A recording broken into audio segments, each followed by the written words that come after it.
Hello students. तो back lectures में हमने न्यूट्रिशन कंप्लीट कर लिया था और आज हम स्टार्ट करने जा रहे हैं रिस्पायरेशन। क्या स्टार्ट करने जा रहे हैं? रिस्पायरेशन। न्यूट्रिशन जो लाइफ प्रोसेस हमने अभी अभी कंप्लीट किया है बैक लेक्चर्स में, तो वो सारे लेक्चर्स आपने देख लिए होंगे और वहां तक हमने ये देखा कि कोई भी जो लिविंग ऑर्गेनिज्म है उसके लाइफ को सरवाइव करने के लिए, अपने लाइफ को मेंटेन करने के लिए उसे कुछ बेसिक फंक्शंस परफॉर्म करने होते हैं जिन्हें हम लाइफ प्रोसेसेस कहते हैं।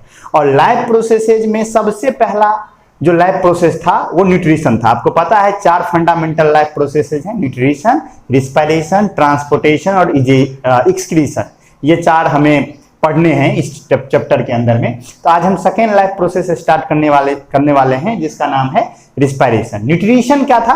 न्यूट्रिशन था एक ऐसा लाइफ प्रोसेस जिससे कोई ऑर्गेनिज्म अपने सराउंडिंग से या तो फूड ऑब्टेन करता है या खुद से फूड सिंथेसाइज करता है और फिर उसे यूज करता है 2 कामों के लिए, या तो as a source of energy या नहीं तो बॉडी ग्रोथ के लिए। ठीक है, तो ये हमने न्यूट्रिशन कंप्लीट किया था सारी चीजें, तो आपने बैक लेक्चर्स देख लिए होंगे। तो आज हम लोग आगे बढ़ते हैं और सेकेंड इंपोर्टेंट लाइफ प्रोसेस है रिस्पायरेशन, जिसे हम स्टार्ट करते हैं। ओके, तो लेट्स स्टार्ट। रिस्पायरेशन क्या है? रिस्पायरेशन देखिए, आम आदमी से अगर किसी से आप पूछिएगा रिस्पायरेशन क्या है, तो कहेगा सांस लेना। तो कहेगा देखो ये लिए या छोड़ दिए, यही क्या है? रिस्पायरेशन है। नहीं, ये रिस्पायरेशन नहीं है, ये ब्रीदिंग है। ये सांस अंदर लेना और सांस बाहर छोड़ देना, ये रिस्पायरेशन नहीं है, ये एक मिसकंसेप्शन है। ये सच में क्या है? ब्रीदिंग है। ये रिस्पायरेशन का एक पार्ट है। ये जो ब्रीदिंग है, इनहेल करना, सांस अंदर लेना और एक्सहेल करना, सांस बाहर छोड़ना, ये ब्रीदिंग है। ये रिस्पायरेशन का एक छोटा सा पार्ट है, ये कंप्लीट रिस्पायरेशन नहीं है। ओके, तो इस टॉपिक के अंदर हम इन सब बातों को पढ़ेंगे कि कैसे ब्रीथिंग रिस्पायरेशन से अलग है, सारी चीजें। तो लेट्स स्टार्ट। इंपोर्टेंट चैप्टर, अच्छा लगेगा आपको पढ़ के। तो चलिए शुरू करते हैं। सबसे पहला कि रिस्पायरेशन का डिफिनीशन क्या होगा? What is respiration? What is respiration? First question देखिए, respiration is the process by which an organism releases energy from its food. यानी खाना जो आपने खाया, आपको ये पता है कि लाइफ प्रोसेसेस को परफॉर्म करने के लिए एनर्जी चाहिए और एनर्जी मिलेगा फूड से। तो फूड से एनर्जी निकालना पड़ेगा ना। तो फूड से एनर्जी निकालने का जो प्रोसेस है वही क्या है? रिस्पायरेशन है। क्या है? रिस्पायरेशन है। समझ में आया? तो देखिए, आपके नोट में डिफिनीशन लिखा हुआ है रिस्पायरेशन का कि the process of releasing energy produced और digested food is called respiration. यानी कि जो आपने सिंथेसाइज किया फूड, अगर आप ऑटोट्रॉफ है तो आप सिंथेसाइज किए होंगे, जैसे प्लांट सिंथेसाइज करता है ना। तो अगर ऑटोट्रॉफ्स है तो सिंथेसाइज किया होगा और अगर हेटेरोट्रॉफ है तो डाइजेस्ट किया होगा। तो सिंथेसाइड या डाइजेस्टेड फूड से एनर्जी रिलीज करने का जो प्रोसेस है वही रिस्पायरेशन है। अभी आपको समझ में आ गया होगा। ओके, ठीक है। तो देखिए, अब रिस्पायरेशन में कैसे एनर्जी मिलता है ये समझने की बात है। देखिए, तो बात ऐसी है कि जो फूड होता है उसमें न्यूट्रिएंट्स होता है। आप ये बात जानते हैं कि फूड के अंदर क्या होता है? न्यूट्रिएंट्स होता है। और न्यूट्रिएंट्स क्या होते हैं? केमिकल कंपाउंड्स होते हैं। जैसे एग्जांपल के लिए हम देखें, सबसे जो एनर्जी के लिए यूज किए जाने वाला है वो है ग्लूकोज। आप याद रखिएगा, सबसे ज्यादा एनर्जी, हमारा जो एनर्जी प्रोवाइड करने वाला है या एनर्जी का सोर्स जो है हमारा, वो ग्लूकोज है। इसका अगर आप फॉर्मूला देखें तो है C6H12O6 है। ये C6H12O6 ये इस ग्लूकोज का केमिकल फॉर्मूला है। तो इसमें क्या है बाबू? बॉन्ड्स है। यहां पर कार्बन, हाइड्रोजन और ऑक्सीजन मिलके है तो बीच में बॉन्ड्स होंगे ना। तो इस न्यूट्रिएंट के बॉन्ड में एनर्जी छुपी होती है, बॉन्ड में एनर्जी बंधी हुई होती है। उस बॉन्ड में मौजूद एनर्जी को ही हम रिलीज करते हैं by the process of respiration.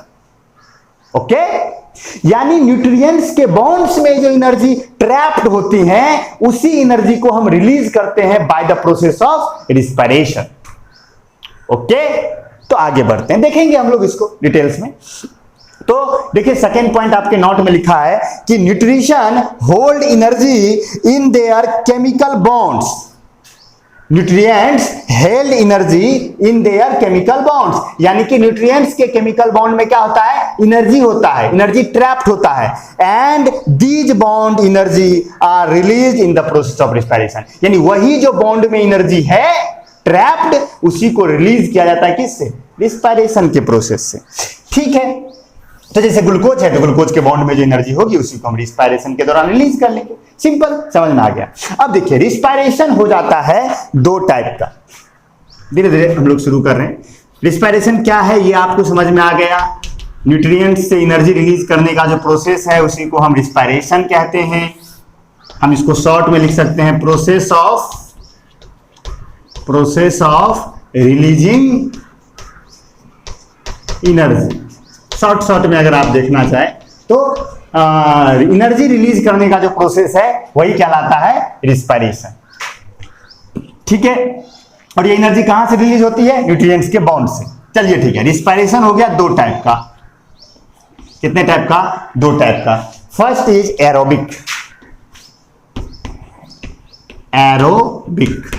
Aerobic respiration and second is anaerobic respiration. Anaerobic respiration and anaerobic respiration. These are the two types of respiration. Aerobic respiration and anaerobic respiration. अब question ये होता है कि what is aerobic respiration, what is anaerobic respiration. एकदम simple words में याद रखिए, aerobic respiration एक ऐसा रिस्पायरेशन जो ऑक्सीजन रिक्वायर करता है। जो क्या करता है, ऑक्सीजन रिक्वायर करता है। एनारोबिक रिस्पायरेशन में आप लिख सकते हैं रिक्वायर्स ऑक्सीजन, यानी एरोबिक रिस्पायरेशन को अगर होना है तो क्या रिक्वायर करेगा, ऑक्सीजन रिक्वायर करेगा। और anaerobic respiration does not require oxygen, simple, doesn't require oxygen. यानी कि ऐसा रिस्पायरेशन जिसमें ऑक्सीजन क्या है, नेसेसरी है, वो क्या हो गया बाबू, एरोबिक। और जहां ऑक्सीजन जरूरी नहीं है वो क्या हो गया, एनारोबिक। तो कुछ रिस्पायरेशन ऐसे होते हैं जहां ऑक्सीजन जरूरी नहीं होता है वो एनारोबिक हो जाता है, और जिसमें होता है वो एरोबिक हो जाता है। सिंपल। अब हम बारी बारी से देखेंगे। एरोबिक रिस्पायरेशन का आप डेफिनेशन अपने नोट में देखिए, लिखा गया है अच्छे से कि when oxygen is used for respiration then it is called aerobic respiration। यानी कि जब रिस्पायरेशन के लिए ऑक्सीजन की जरूरत होती है तो क्या हो गया, aerobic respiration. when oxygen is not used for respiration then it is called anaerobic respiration। जब ऑक्सीजन की जरूरत नहीं हुई, एनारोबिक रिस्पायरेशन। तो ठीक है, अब बारी बारी से हम एरोबिक रिस्पायरेशन भी पढ़ेंगे और एनारोबिक रिस्पायरेशन भी पढ़ेंगे। तो हमें सबसे पहले पढ़ना है एरोबिक रिस्पायरेशन। तो इसे हम इरेज करते हैं। आपने देख लिया रिस्पायरेशन क्या होता है। रिस्पायरेशन दो टाइप्स होते हैं, वो कौन कौन से होते हैं। और अब हम पढ़ेंगे एरोबिक रिस्पायरेशन। एरोबिक, आज का हमारा टॉपिक एरोबिक रिस्पायरेशन, यही टॉपिक हमें आज कंप्लीट करना है आज के लेक्चर में। तो ध्यान दीजिए, इतना तो डिफिनीशन से क्लियर हो गया कि एक ऐसा रिस्पायरेशन है जिसके लिए ऑक्सीजन जरूरी है, ऑक्सीजन की जरूरत पड़ेगी, ये तो क्लियर हो गया। ठीक है, देखिए एरोबिक रिस्पायरेशन में क्या होता है, ग्लूकोज। एक बात याद रखिए, एनर्जी सोर्स के रूप में हम किसका इस्तेमाल करेंगे, ग्लूकोज का। आपको पता होगा कि जो हमारा 3 माइक्रोन्यूट्रिएंट्स था, कार्बोहाइड्रेट, प्रोटीन और फैट, तो कार्बोहाइड्रेट पच के क्या बना था, ग्लूकोज बना था। और प्रोटीन पच के क्या बना था, एमिनो एसिड बना था। और फैट पच के क्या बना था, फैटी एसिड और ग्लिसरॉल बना था। तो देखिए glucose as a source of energy use होगा, और जो एमिनो एसिड्स है वो बॉडी बिल्डिंग के लिए यूज होगा, बॉडी ग्रोथ के लिए यूज होगा। और जो फैट है, जो फैटी एसिड और ग्लिसरॉल है, वो क्या किया जाएगा, स्टोर किया जाएगा, उसे स्टोर करके रखा जाएगा फॉर फ्यूचर यूज। और एक बात हमेशा याद रखिएगा कि अगर मान लीजिए कि हमारे बॉडी को कभी न्यूट्रिएंट्स की डिफिशियंसी हुई, मान लीजिए कि हमें खाना मिलना कम हो गया, तो खाना मिलना कम हुआ तो क्या करेगा हमारा बॉडी, क्या फैटी एसिड यूज करने लगेगा, बिल्कुल करेगा। लेकिन उस फैटी एसिड को पहले वो ग्लूकोज में कन्वर्ट करेगा। समझ गए ना, यानी एनर्जी सोर्स के रूप में हम हमेशा किसका इस्तेमाल करेंगे, हम हमेशा ग्लूकोज का इस्तेमाल करेंगे। और अगर हमारे पास ग्लूकोज नहीं है तो हम क्या करेंगे, हमारे बॉडी में जो, हमारा बॉडी क्या करेगा, हमारे बॉडी में जो फैटी एसिड से स्टोर है उसे वो क्या करेगा, ग्लूकोज में कन्वर्ट करेगा। पहले फैटी एसिड्स को ग्लूकोज में कन्वर्ट करेगा। मान लो हमारे बॉडी का पूरा फैट भी खत्म हो गया, तब भी हमको खाना नहीं मिला, तब तब क्या करेगा हमारे बॉडी एमिनो एसिड्स को क्या करेगा, ग्लूकोज में बदलेगा और उसे यूज करेगा। ये होता है। इसीलिए ना जब कोई आदमी होता है, मान लो खूब मोटा ताजा है और उसको खाना मिलना बंद हुआ, तो पहले वो दुबला होगा, और फिर उसके बाद क्या होता है, उसके बॉडी का जो मांस सब है वो सूखने लगता है। क्योंकि क्या हुआ, मांस में क्या होता है, एमिनो एसिड्स सब प्रोटीन का बना होता है, हमारे मसल फाइबर्स प्रोटीन के बने होते हैं, तो वो मसल फाइबर्स में से प्रोटीन निकाल के हमारा बॉडी यूज करने लगता है। तो हमेशा याद रखिए कि एनर्जी सोर्स के रूप में हम हमेशा किसका इस्तेमाल करेंगे, ग्लूकोज का इस्तेमाल करेंगे।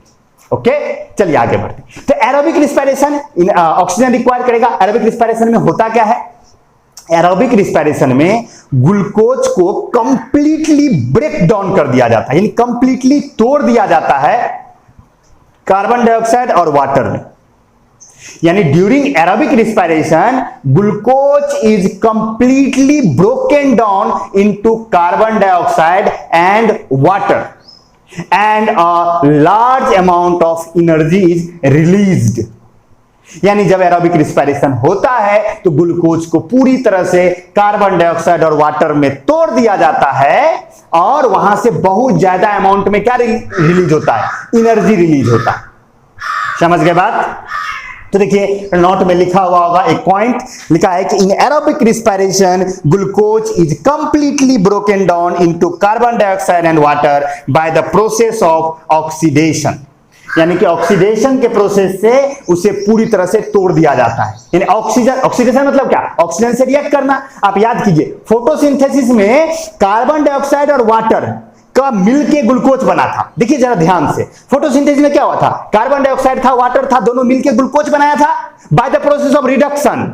थर्ड स्टेप में फोटोसिंथेसिस के 3 स्टेप, पहला स्टेप में सोलर एनर्जी का ट्रैप करना, सेकेंड स्टेप में वाटर का फोटोलाइसिस, हाइड्रोजन ऑक्सीजन में टूट जाना और रिमेनिंग एनर्जी का केमिकल एनर्जी में कन्वर्ट कर देना, और थर्ड स्टेप में उस हाइड्रोजन से कार्बन डाइऑक्साइड को रिड्यूस करना। तो वहां कार्बन डाइऑक्साइड को रिड्यूस किए थे और क्या बनाए थे, ग्लूकोज बनाए थे। और यहां हम क्या करेंगे, यहां हम ग्लूकोज को ऑक्सीडाइज करेंगे।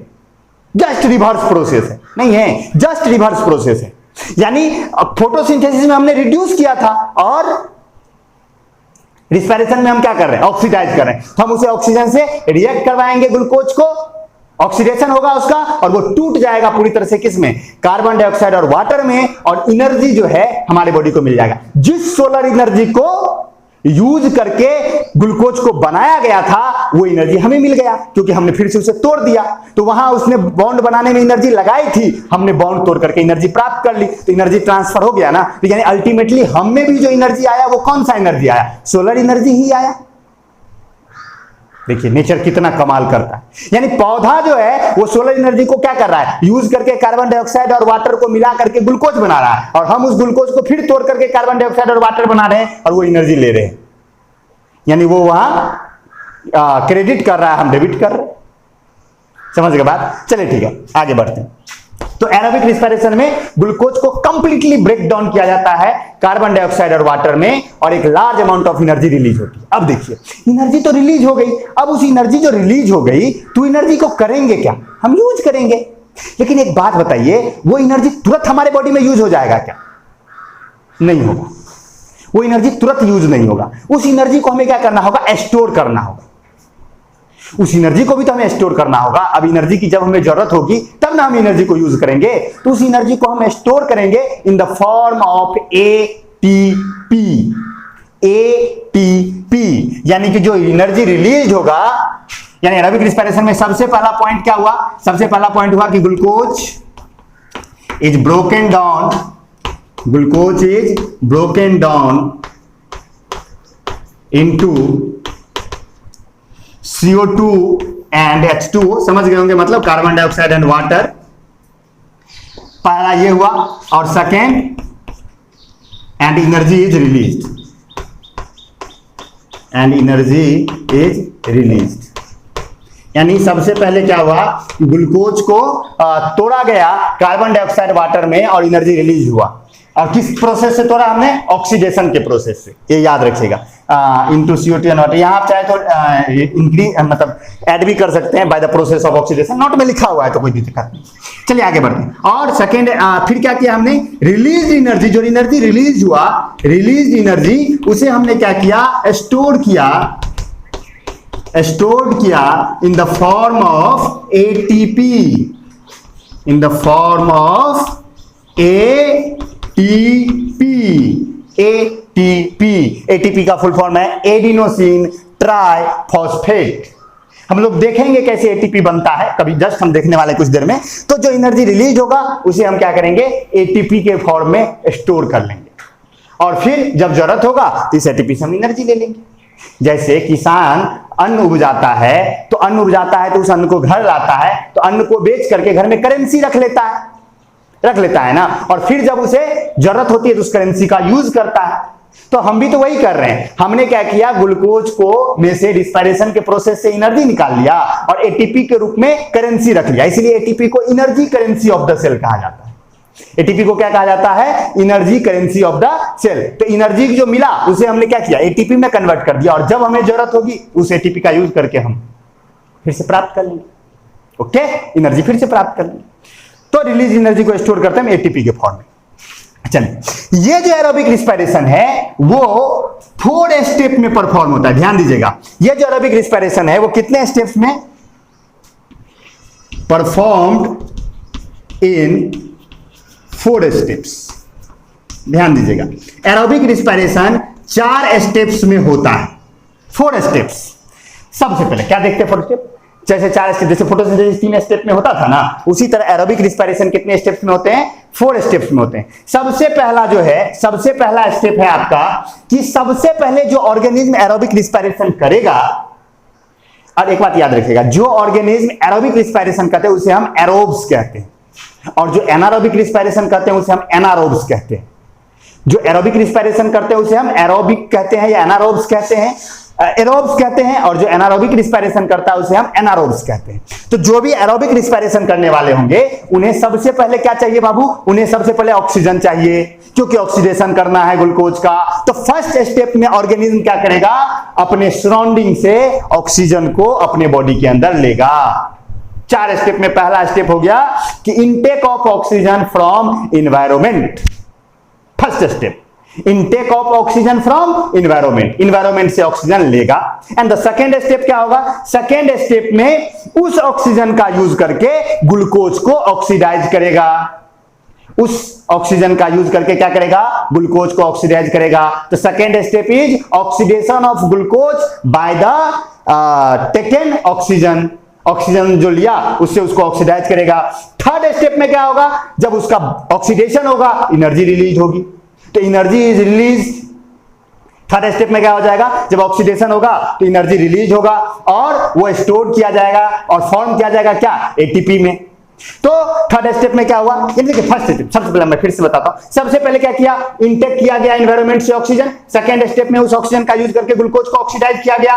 थर्ड स्टेप में एनर्जी रिलीज, एनर्जी हुआ, उसे एटीपी बनाया गया। एंड फोर्थ स्टेप में जब ये काम हुआ होगा तो कार्बन डाइऑक्साइड प्रोड्यूस हुआ होगा, क्योंकि आपको पता है ग्लूकोज टूटता है तो किस किस में टूटता है, वाटर एंड कार्बन डाइऑक्साइड। तो थर्ड स्टेप में क्या किया जाएगा, उस कार्बन डाइऑक्साइड को बॉडी के बाहर एलिमिनेट किया जाएगा। तो ये 4 स्टेप मिल करके एरोबिक रिस्पायरेशन परफॉर्म। पहले स्टेप में ऑक्सीजन का लेना, सेकेंड स्टेप में ऑक्सीजन का यूज करके ग्लूकोज को ऑक्सीडाइज करना, थर्ड स्टेप में जो एनर्जी रिलीज हुआ उसे एटीपी बनाना, और फोर्थ स्टेप में जो कार्बन डाइऑक्साइड बना उसे बॉडी के बाहर निकाल देना। ये 4 स्टेप में एरोबिक रिस्पायरेशन हो जाएगा। तो आप ध्यान दीजिए, जो आप ब्रीदिंग को रिस्पायरेशन आज तक समझ रहे थे वो तो शुरू और लास्ट वाला स्टेप हुआ ना, ऑक्सीजन लेना और कार्बन डाइऑक्साइड छोड़ना। बीच वाला 2 स्टेप तो नहीं ना था उसमें, आया ना समझ में, कुछ कुछ आप समझ गए होंगे ब्रीदिंग और रिस्पायरेशन में अंतर।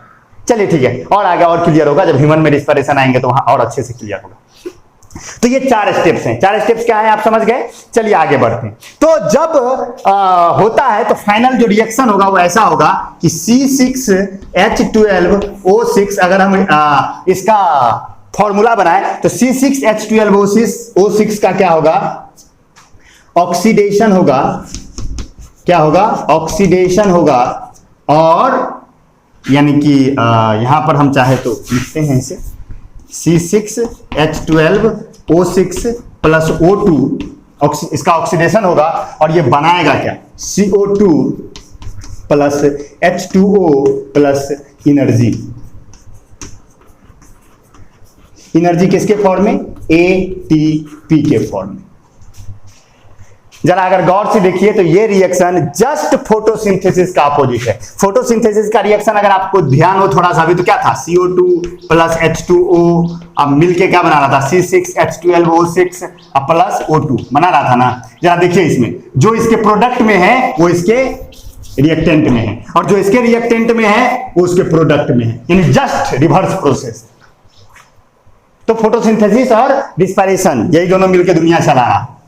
चलिए ठीक है, तो ये हो गया आपके रिस्पायरेशन का एक कंप्लीट केमिकल रिएक्शन जो कि पूरा है। फिर इसको स्टेप स्टेप में हम देखेंगे।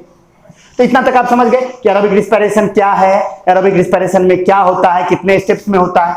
चलिए ठीक है, तो अब हम देखेंगे कि कैसे एरोबिक रिस्पायरेशन कौन कौन सा फेज होता है एरोबिक रिस्पायरेशन का। इसे हम इरेज करें। ओके, तो देखिए एरोबिक रिस्पायरेशन के दो फेजेज हैं, 2 फेजेज। ध्यान दीजिएगा, कितने फेजेज, 2 फेजेज, 2 फेजेज। अगर याद कीजिए तो फोटोसिंथेसिस के भी 2 फेजेज होते थे, लाइट फेज और डार्क फेज, याद होगा ना। चलिए कोई बात नहीं, तो एरोबिक यहां पर उसका कोई रिलेशन नहीं है, लेकिन मैंने याद दिला दिया। तो चलिए रिस्पायरेशन के 2 फेजेज हैं। पहला फेज है नंबर 1 है ग्लाइकोलाइसिस। ध्यान दीजिएगा, ग्लाइकोलाइसिस। एंड सेकेंड फेज है Krebs cycle. Krebs cycle first phase है ग्लाइकोलाइसिस एंड सेकेंड फेज है क्रेब्स साइकिल। ये दोनों मिलके रिस्पायरेशन को कंप्लीट करता है। अब हम देखेंगे कि ये 2 फेजेज जो है ग्लाइकोलाइसिस और क्रेब्स साइकिल, तो ग्लाइकोलाइसिस क्या है और क्रेब्स साइकिल क्या है। सिंपल, सबसे पहले ग्लाइकोलाइसिस में आपको क्या याद रखना है कि ये जो प्रोसेस है, ये जो फेज है ग्लाइकोलाइसिस, इसमें किया क्या जाता है। 1 मिनट, इसको हम थोड़ा इधर लिखते हैं, थोड़ा ये स्पेस लेगा, इसलिए यहां हम लिखते हैं इसको। सबसे पहला फेज है ग्लाइकोलाइसिस एंड सेकेंड फेज क्या है बाबू, क्रेब्स साइकिल। सेकेंड फेज है क्रेब्स साइकिल। ग्लाइकोलाइसिस और क्रेब्स साइकिल ये दोनों मिलके हमारा रिस्पायरेशन कंप्लीट करता है, यानी कि एरोबिक रिस्पायरेशन कंप्लीट। हम लोग भी एरोबिक रिस्पायरेशन करते हैं तो हमारा भी कह सकते हैं इसको।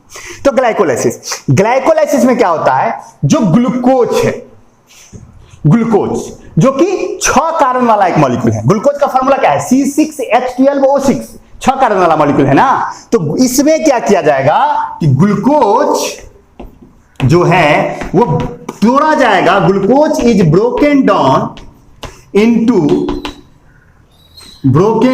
Into pyruvate.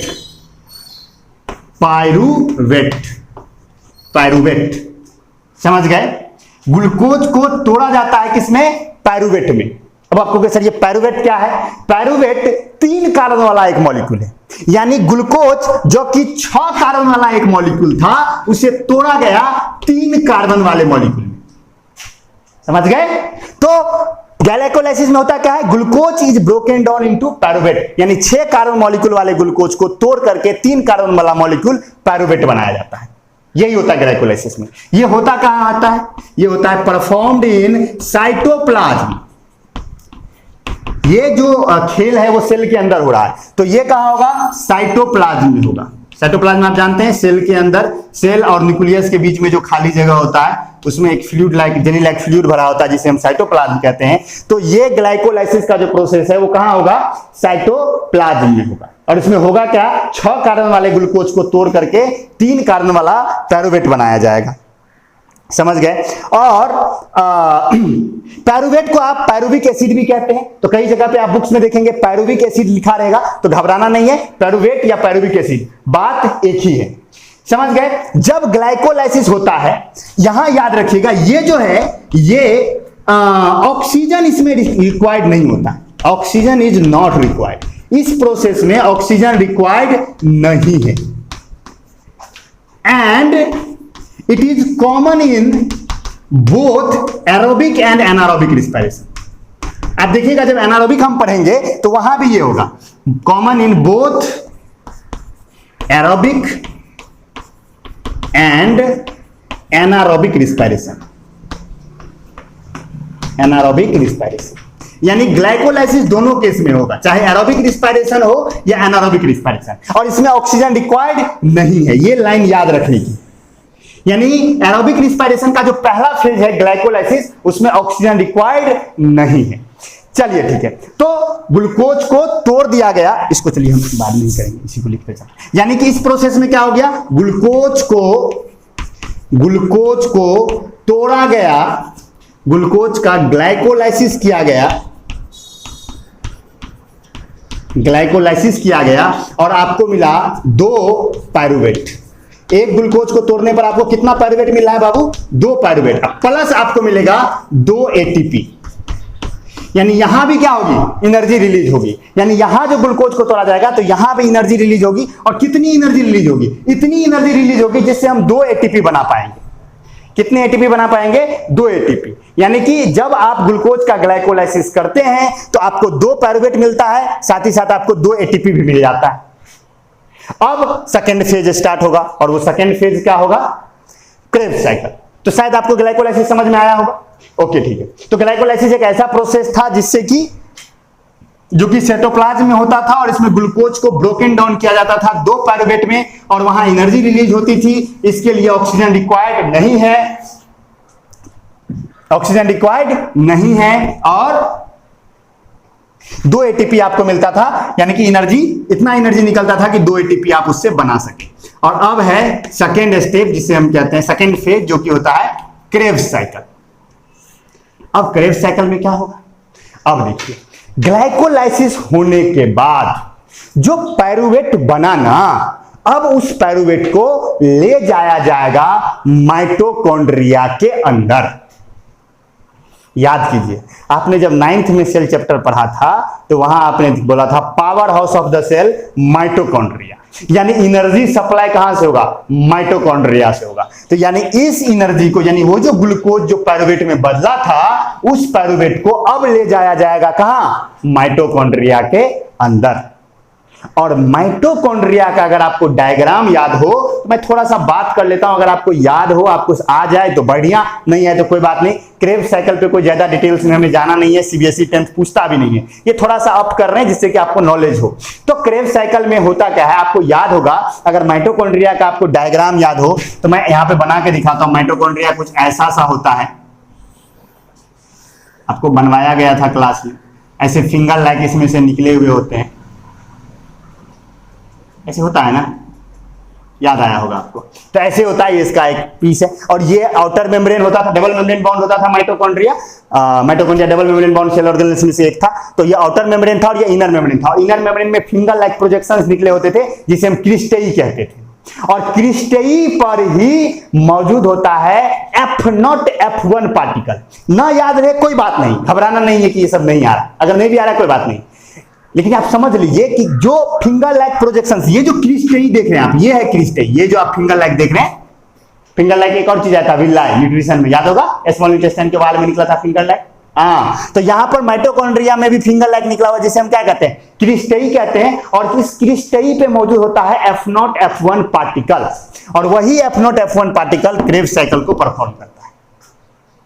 और इसको परफॉर्म करने के लिए जो भी एंजाइम चाहिए वो इसके मैट्रिक्स में मौजूद होता है। माइटोकॉन्ड्रिया के अंदर जो लिक्विड भरा होता है उसे हम मैट्रिक्स कहते हैं। तो इसके मैट्रिक्स में वो सारे एंजाइम मौजूद होते हैं जो क्रेब्स साइकिल को परफॉर्म कर सके। समझ गए, सारे केमिकल्स होते हैं जो क्रेब्स साइकिल को परफॉर्म कर सके। और उसी तरह ग्लाइकोलाइसिस को परफॉर्म करने वाले जितने भी केमिकल्स है वो कहां पाए जाएंगे, साइटोप्लाज्म में पाए जाएंगे। समझ गए ना। तो क्रेब्स साइकिल परफॉर्म होगा माइटोकॉन्ड्रिया में। तो सबसे पहला जो पॉइंट याद रखने का है क्रेब्स साइकिल में, इसका सबसे पहला पॉइंट है परफॉर्म्ड इन माइटोकॉन्ड्रिया। यानी ग्लाइकोलाइसिस हुआ कहां पर, ग्लाइकोलाइसिस हुआ साइटोप्लाज्म में। जो पायरुवेट मिला उस पायरुवेट को ले जाया गया कहां, माइटोकॉन्ड्रिया के अंदर। और माइटोकॉन्ड्रिया के अंदर बहुत सारे रिएक्शंस हुए जहां पर उसको पूरी तरह से पायरुवेट को तोड़ करके क्या एंड प्रोडक्ट में आपको क्या मिलेगा, ग्लूकोज, कार्बन डाइऑक्साइड मिलेगा और वाटर मिलेगा। तो देखिए नोट में आपका स्टेप बाय स्टेप लिखा गया, मैं पढ़ के सुना देता हूं एक बार कि after glycolysis both the pyruvate molecule are carried to the mitochondria. पहला बात, यानी कि ग्लाइकोलाइसिस के बाद जो 2 पायरुवेट मिला उसे कैरी किया जाएगा कहां पर, माइटोकॉन्ड्रिया में ले जाया जाएगा। ठीक, where they are completely broken down into carbon dioxide and water and a large amount of energy is released. यानी वहां पर ले जाकर के पायरुवेट को कंप्लीटली ब्रोकन डाउन किया जाएगा। यानी यहां हम क्या लिखेंगे, पायरुवेट इज या पायरुवेट्स आर, पायरुवेट दो पायरुवेट है ना, तो pyruvates are completely broken down, completely broken down. Pyruvates को पूरी तरह से क्या किया जाएगा, तोड़ दिया जाएगा। And large amount of energy is released, large amount of energy is release. यानी कि वहां पर जब ग्लाइकोलाइसिस हुआ था, देखिए बहुत कम एनर्जी निकला था, 2 ही एटीपी बन पाया था, और यहां से आप देखेंगे जब निकलेगा तो 38 एटीपी बनेगा, यानी 19 गुना अधिक एनर्जी यहां मिलेगा। यानी यहां पर 38 एटीपी आपको मिलेगा, जब हम रिएक्शन अभी लिखने वाले। तो large amount of energy is release. और ये जो पूरा प्रोसेस है जिसमें कि पायरुवेट को पूरी तरह से ब्रोक डाउन किया जाता है कार्बन डाइऑक्साइड और वाटर में, ये पूरा कंप्लीट प्रोसेस कहलाता है क्रेब्स साइकिल। जैसे सीवीवी साइकिल था, कार्बन डाइऑक्साइड को पूरा रिड्यूस करके ग्लूकोज बनाने तक का प्रोसेस क्या कहलाता था, सीवीवी साइकिल, डार्क फेज। हाँ, उसी तरह यहां पर पायरुवेट को पूरी तरह से तोड़ करके कार्बन डाइऑक्साइड और वाटर बनाया जाएगा एक सीरीज ऑफ रिएक्शंस के द्वारा, जिसे हम क्या कहेंगे, क्रेब्स साइकिल। वो सीवीवी साइकिल था, ये क्रेब्स साइकिल। ओके, और क्रेब्स साइकिल होता क्या है, माइटोकॉन्ड्रिया में, याद रखिएगा। तो अगर अब हम पूरे इस प्रोसेस को हम देखें, पूरे अगर हम प्रोसेस को, क्रेब्स साइकिल का हम रिएक्शन लिख देते हैं, तो क्या होगा, 2 पायरुवेट होगा। अभी देखिए इस प्रोसेस में क्या होगा, 2 पायरुवेट होगा, 2 पायरुवेट अब टूट रहा है, किसमें टूट रहा है, क्रेब्स साइकिल में, क्रेब्स साइकिल में। और ये टूट करके क्या बना रहा है, ये टूट करके बनाएगा CO2 plus H2O plus energy. Krebs cycle का प्रोडक्ट में आपको क्या मिल रहा है, CO2 मिल रहा है, H2O मिल रहा है, और प्लस आपको क्या मिल रहा है, एनर्जी मिल रहा है। और यहां पर कितना आपको मिलेगा, यहां पर आपको मिलेगा 38 एटीपी। यहां पर आपको कितना एटीपी रिलीज होगा, 38 एटीपी रिलीज होगा। समझ गए। तो 2 पायरुवेट को ब्रोक डाउन किया गया कार्बन डाइऑक्साइड और वाटर में, और एनर्जी रिलीज हुआ क्रेब्स साइकिल के द्वारा, और आपको 38 एटीपी मिला।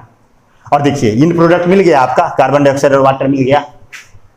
समझ गए। तो कैसे ऑक्सीडेशन परफॉर्म होता है एरोबिक रिस्पायरेशन में, सबसे पहले ग्लूकोज का ग्लाइकोलाइसिस हुआ, और ग्लाइकोलाइसिस के बाद उसका क्रेब्स साइकिल हुआ, और क्रेब्स साइकिल के बाद आपको कार्बन डाइऑक्साइड और वाटर मिल गया। ठीक है। तो अगर हम अब पूरे दोनों को ज्वाइन करें, यानी पूरे रिस्पायरेशन के प्रोसेस को अगर हम ज्वाइन करें, इसको हम रिलेट कर दें, समझ में आ गया होगा। क्रेब्स साइकिल पे ज्यादा डिटेल्स में नहीं जाना है, ज्यादा हमें यहाँ डिटेल्स में पढ़ना नहीं है, इतना जान गए वो बहुत है, पर्याप्त है आपके लिए। ठीक है, इसको इरेज करें। अब कोई डाउट्स हो तो आप पूछ लीजिएगा, जो भी मेथड है आपके पास पूछने का, कमेंट कीजिएगा, या नहीं तो व्हाट्सएप या टेलीग्राम जैसे भी आपको पूछना हो आप पूछ लीजिएगा। तो अगर हम पूरे रिएक्शन को देखें, तो देखिए पूरा रिस्पायरेशन का रिएक्शन हम देखते हैं, एरोबिक रिस्पायरेशन का पूरा। तो सबसे पहले हमारे पास क्या था, हमारे पास ग्लूकोज था, हमारे पास एक ग्लूकोज था, एक ग्लूकोज का हम पूरा देखते हैं। एक ग्लूकोज का सबसे पहले क्या हुआ, सबसे पहले ग्लाइकोलाइसिस हुआ, ग्लाइकोलाइसिस हुआ। कहां हुआ, इन साइटोप्लाज्म। कहां हुआ बाबू, साइटोप्लाज्म में ग्लाइकोलाइसिस हुआ, और आपको मिला क्या, 2 पायरुवेट, 2 पायरुवेट मिला। ठीक है, अब ये 2 पायरुवेट मिला, और फिर इसका क्या हुआ, प्लस यहां पे आपको 2 एटीपी भी मिला था ना, 2 एटीपी मिला। और अब इसका फिर से क्या हुआ, फिर इस पायरुवेट को ले जाया गया, यहां लिखते हैं, फिर इसका क्या हुआ, इसको क्रेब्स साइकिल में ले जाया गया, क्रेब्स साइकिल हुआ, इसके साथ क्रेब्स साइकिल हुआ। और ये कहां हुआ, इन माइटोकॉन्ड्रिया, नोट में लिखा हुआ है, माइटोकॉन्ड्रिया में हुआ। और ये क्या बन गया, आपको मिल गया कार्बन डाइऑक्साइड, 6 कार्बन डाइऑक्साइड मिलेगा, प्लस 6 वाटर मॉलिक्यूल मिलेगा, प्लस 38 एटीपी मिल जाएगा। ये कंप्लीट हो गया आपका ग्लूकोज। अब देखिए एक ग्लूकोज टूटते टूटते आपको टोटल कितना एटीपी देके गया, 2 एटीपी यहां और 38 एटीपी यहां, यानी टोटल 40 एटीपी देके गया। लेकिन ये जो पूरा प्रोसेस होता है ना, उसमें 2 एटीपी खर्च हो जाता है। ये भी प्रोसेस चल रहा है तो वहां भी एनर्जी खर्च होगी ना बाबू। तो इसमें टोटल में 2 एटीपी क्या हो जाता है, खर्च हो जाता है। इस प्रोसेस में ही 2 एटीपी खर्चा हो जाता है। मान लीजिए आप बैंक से पैसा निकालने गए तो टेम्पू से गए, टेम्पू से आए तो उसमें भी तो कुछ पैसा खर्चा हुआ। तो 1000 रुपया मान लीजिए आपने बैंक से निकाला, 100 रुपया टेम्पू में खर्चा होगा, तो नेट आपके पास रुपया कितना है, 900 रुपया है ना। तो ये 40 एटीपी आपको टोटल मिला, लेकिन उसमें से 2 एटीपी क्या हो गया, इस प्रोसेस में ही खर्चा हो गया। तो यानी आपके पास नेट जो है, नेट आपको एक ग्लूकोज मॉलिक्यूल से कितना एटीपी मिला, 38 एटीपी मिला। कितना एटीपी मिला, 38 एटीपी मिला। समझ गए। तो देखिए ये पूरा चार्ट लिखा हुआ है आपके नोट में भी। और इसके बाद है कि during aerobic respiration 38 ATP molecule are produced by the oxidation of 1 glucose molecule. यानी एक ग्लूकोज मॉलिक्यूल के ऑक्सीडेशन से आपको कितना एटीपी मिल रहा है, 38 एटीपी मिल रहा है। अच्छा, अब हम देखेंगे कि ये जो एनर्जी रिलीज हुआ, उस एनर्जी को हम क्या करेंगे। अब ये एनर्जी कहां रिलीज हुआ, माइटोकॉन्ड्रिया के अंदर। कहां रिलीज हुआ, माइटोकॉन्ड्रिया के अंदर। तो अब हम इस एनर्जी से एटीपी बनाएंगे। क्या बनाएंगे, एटीपी बनाएंगे, एडिनोसिन ट्राइफॉस्फेट बनाएंगे। और ये काम कहां हो जाता है, एटीपी बनाने का काम भी कहां हो जाता है, माइटोकॉन्ड्रिया के अंदर ही हो जाता है। इसको हम इरेज कर दे, आपके नोट में भी लिखा हुआ है, वैसे आप चाहे तो नोट डाउन कर सकते हैं। ओके, इरेज कर दे। तो अब देखिए, अब इसके बाद अगर आप देखें तो अब अगर देखें तो एटीपी, अब हम देखेंगे एटीपी फॉर्मेशन। अब हम एक टॉपिक इसके अंदर में हम देख रहे हैं कि एटीपी कैसे बनता है। ये हमारा आज का final topic, ATP formation. ATP बनता कैसे। आप लोग नोट बनाते चलिएगा बाबू, बार बार बोल रहे हैं, नोट बनाते चलिएगा। और नोट हम चेक करेंगे, आते ही जो ही इंस्टीट्यूट खुलेगी हम नोट चेक करेंगे, और फिर वहां कोई बहाना नहीं चलेगा। समझ गए ना, तो नोट बना लीजिएगा। चलिए ठीक है, तो एटीपी फॉर्मेशन का हम प्रोसेस देखते हैं। तो एटीपी फॉर्मेशन होगा कैसे, तो एटीपी फॉर्मेशन की बात करते हैं। देखिए एटीपी, सबसे पहले तो हमें एटीपी का फुल फॉर्म पता होना चाहिए। एटीपी, एटीपी का मतलब होता है एडिनोसिन ट्राइफॉस्फेट। ये हम पहले भी बता चुके हैं, आपको कई बार बता चुके हैं। कब, कितना बार बता चुके हैं, 9th में भी बता चुके हैं। एडिनोसिन ट्राइफॉस्फेट क्या होता है, एडिनोसिन ट्राइफॉस्फेट। और ये क्या कहलाता है, energy currency of the cell. अगर आपसे कोई पूछे energy currency of the cell क्या है, तो आप क्या कहोगे, एटीपी कहोगे। अब एटीपी कैसे बनता है, देखिए जब एनर्जी रिलीज होता है ना, तो माइटोकॉन्ड्रिया के अंदर मौजूद होता है एडीपी। ध्यान दीजिएगा, एडीपी। एडीपी मतलब क्या, एडिनोसिन डाइफॉस्फेट। एटीपी मतलब एडिनोसिन ट्राइफॉस्फेट। और माइटोकॉन्ड्रिया के अंदर ऑलरेडी क्या मौजूद होता है, एडीपी मौजूद होता है, यानी एडिनोसिन डाइफॉस्फेट मौजूद होता है। और वहां पर होता है फॉस्फेट का आयन। माइटोकॉन्ड्रिया के अंदर फॉस्फेट जानते हैं आप, PO4 1 माइनस साइन। 9th में मैंने फॉर्मूला लिखना सिखाया था, फॉस्फेट आयन, याद होगा। Phosphate ion, sulphate, phosphate, carbonate, पूरा एक चार्ट लिखाए थे फॉर्मूला बनाने का, वहां फॉस्फेट आयन देखिए होगा। तो एडीपी में क्या किया जाता है, इनऑर्गेनिक फॉस्फेट को ऐड किया जाता है। Inorganic phosphate, inorganic phosphate. अब आपको सर ये इनऑर्गेनिक फॉस्फेट क्या है, फॉस्फेट आयन। तो इनऑर्गेनिक फॉस्फेट को इसमें क्या किया जाता है, ऐड किया जाता है। और ये जब रिएक्शन, ये जब ऐड किया जाता है तो आपको क्या मिलता है, एटीपी मिलता है। क्या मिलता है, एटीपी मिलता है। और ये जब जुड़ता है ना, तो यहां पर एनर्जी भी लगती है। आप चाहे तो यहां लिख सकते हैं प्लस एनर्जी, प्लस एनर्जी। और ये एनर्जी कहां से आएगा, फ्रॉम ऑक्सीडेशन ऑफ ग्लूकोज। यानी ग्लूकोज के ऑक्सीडेशन से, सॉरी, ग्लूकोज के ऑक्सीडेशन से जो एनर्जी मिला, उस एनर्जी का यूज करके एडीपी में इनऑर्गेनिक फॉस्फेट को ऐड किया जाएगा और एटीपी बनाया जाएगा।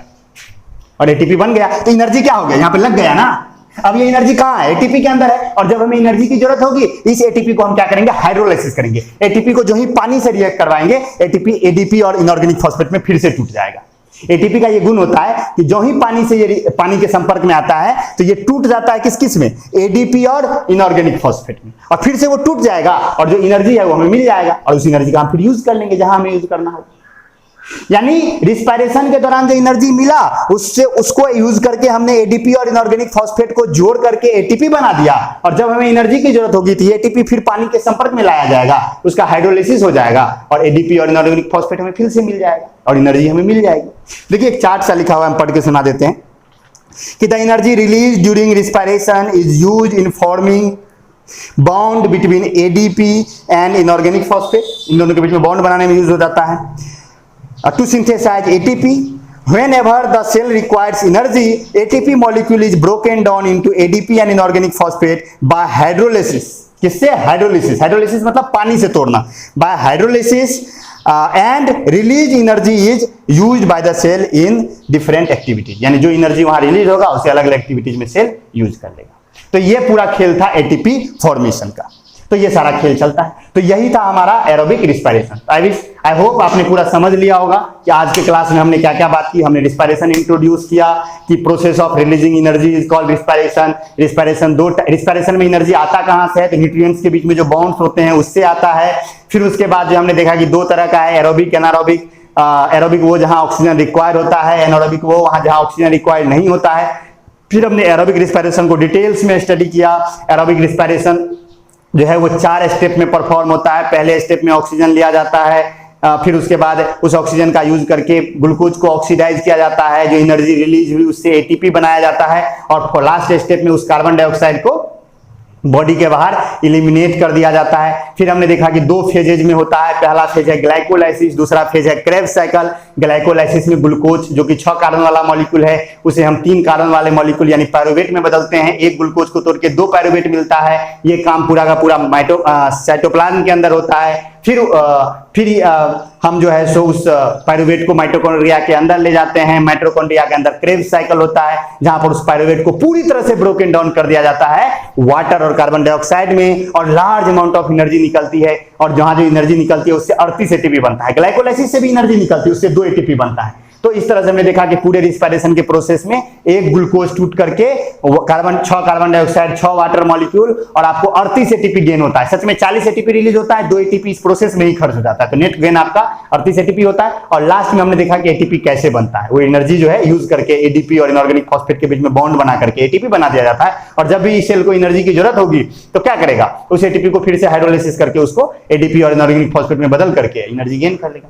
तो ये हमारे आज का लेक्चर था। आई होप आपको पूरी तरह से समझ में आया होगा। जहां समझ में नहीं आया एक बार रिवाइंड करके देख सकते हैं आप लेक्चर। थोड़ा बेटर, थोड़ा एनर्जी लगाइए बाबू समझने में, और नोट बना लीजिए बेटर ढंग से, और घर में रहिए, स्वस्थ रहिए। अब देखिए क्या होता है, जो ही लॉकडाउन खुलने की घोषणा होगी हम लोग तुरंत ट्यूशन ओपन करेंगे। और ट्यूशन ओपन होते ही न्यूट्रिशन का एक एमसीक्यू टेस्ट लिया जाएगा। ध्यान दीजिएगा, एमसीक्यू टेस्ट होगा। सबसे पहले हम एक एमसीक्यू टेस्ट लेंगे, और एमसीक्यू टेस्ट होने के बाद कुछ दिन का समय मिलने के बाद सबसे पहले तो आते ही हम नोट चेक करेंगे। फर्स्ट डे में हम नोट चेक करेंगे। फर्स्ट डे हम नोट चेक करेंगे। सभी बच्चे नोट लेके ही आएंगे उस दिन। तो फर्स्ट डे हम नोट चेक करेंगे। नोट चेक करने के बाद नेक्स्ट डे 1 या 2 दिन का गैप दे करके पहले डॉट ले लेंगे एक दिन, और डॉट लेने के बाद हम क्या करेंगे? तो सबसे पहले एमसीक्यू का एक टेस्ट लेंगे। एमसीक्यू का टेस्ट लेने के बाद मुझे पता चल जाएगा कि किसने कितना लेक्चर देखा है, कितना क्या समझ में आया है। और फिर उसके बाद एक जो रेगुलर टेस्ट होता है हम लोग का, जो पैटर्न है उस तरह से टेस्ट लिया जाएगा। तो घर में रहिए, सुरक्षित रहिए। Thank you, bye bye, see you soon.